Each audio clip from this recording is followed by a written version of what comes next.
વિડીયોમાં તમારું સ્વાગત છે। અત્યાર સુધી આપણે સમમિતિ રેખા પર દર્પણ મૂકીને ઘણા ચિત્રોને દર્પણમાં જોયા। આ વિડીયોમાં આપણે આવા બીજા વધુ ઉદાહરણો જોઈશું।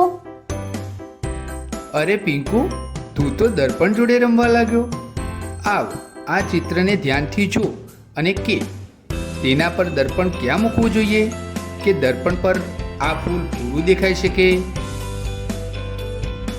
દાદા, આના માટે આપણે દર્પણને આ રેખાની સાથે રાખીશું અને આ કંઈક આવું દેખાશે।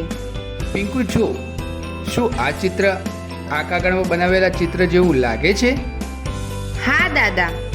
પિંકુ, આ કાગળને ધ્યાનથી જો અને વિચારો કે દર્પણને બીજી કઈ જગ્યા પર મૂકી શકાય કે અડધું ફૂલ દર્પણમાં બની જાય। બાળકો, તમે પણ વિચારો અને શોધો।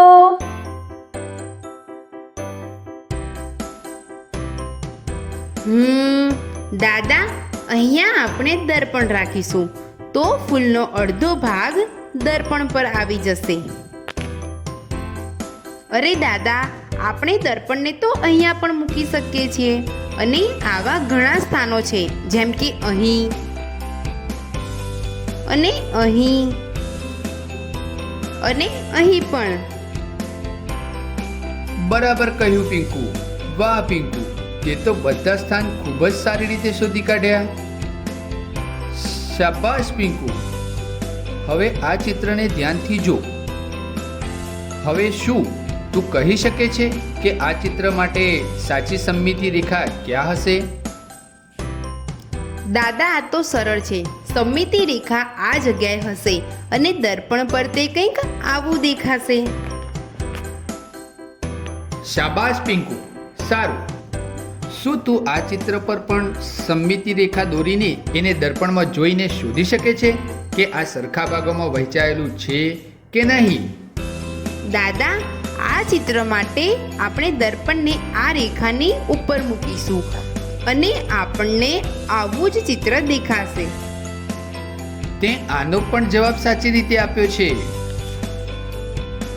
શું તું આ ચિત્ર પર સમમિતિ રેખા દોરીને એને દર્પણમાં જોઈને શોધી શકે છે કે શું આને આપણે સરખા ભાગોમાં વહેંચી શકીએ છીએ કે નહીં? દાદા, હું આ વખતે પણ કરીને બતાવીશ। આ ચિત્રમાં જ્યારે આપણે દર્પણને આ રેખાની ઉપર મૂકીશું ત્યારે આપણને આવું ચિત્ર મળશે। તે આનો પણ સાચો જવાબ આપ્યો છે।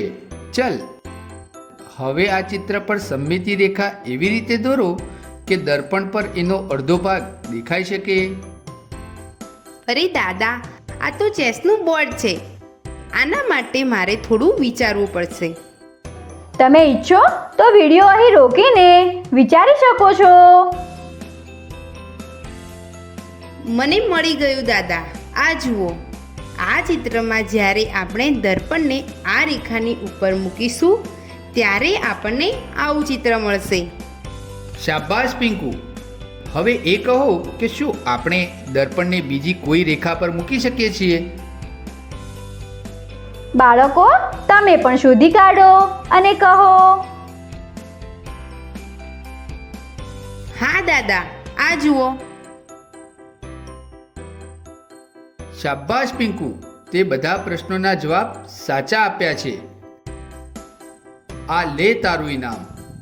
પ્રિય બાળકો, અત્યાર સુધી તમે કેટલાક ઉદાહરણો જોયા અને જાણ્યું કે જો આપણે દર્પણને સાચી સમમિતિ રેખા પર મૂકીએ તો અધૂરું ચિત્ર પણ આપણને પૂરું દેખાય છે અને તે જરૂરી નથી કે સમમિતિ રેખા હંમેશા સીધી હોય, તે ત્રાંસી પણ હોઈ શકે છે।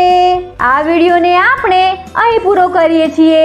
આગળના વિડીયોમાં આપણે તેને સંબંધિત કેટલીક સામાન્ય ભૂલો વિશે ચર્ચા કરીશું। આભાર।